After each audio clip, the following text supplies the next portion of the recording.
দর্শক, এই মুহূর্তে সমগ্র টিভি থেকে আমি ফারিয়া রহমান আপনাদের সাথে যুক্ত আছি ঢাকা বিশ্ববিদ্যালয়ের জিমনেশিয়াম প্রাঙ্গণ থেকে। বন্যা চলাকালীন সময়ে ঢাকা বিশ্ববিদ্যালয়ের টিএসসি, ডাকসু কিংবা জিমনেশিয়ামে যে সকল ত্রাণ কার্যক্রম চলছিল তারই একটি অংশ ছিল জামাকাপড় ত্রাণ হিসেবে নেয়া। আর আমরা এখানে এসে দেখতে পেয়েছি কিছু জামাকাপড় এখন পর্যন্ত জিমনেশিয়ামে মজুদ রয়েছে, যেগুলো আজকে কিছু স্বেচ্ছাসেবী ধারা ঢাকার বাইরে যেই সকল বন্যা এলাকা রয়েছে ওই সকল এলাকায় পাঠানো হচ্ছে বিভিন্ন কার্গো সার্ভিসের মাধ্যমে।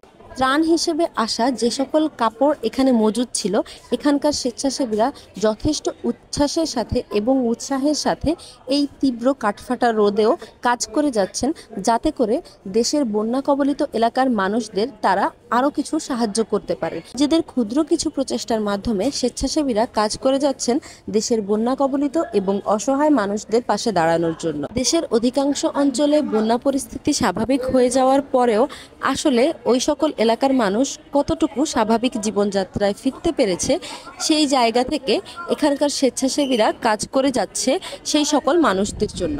আমরা এখানে স্বেচ্ছাসেবীদের যথেষ্ট আগ্রহ দেখতে পেয়েছি। আমরা আশাবাদী এই সকল ত্রাণ পৌঁছে যাবে দেশের প্রত্যেকটি বন্যা কবলিত এলাকায়।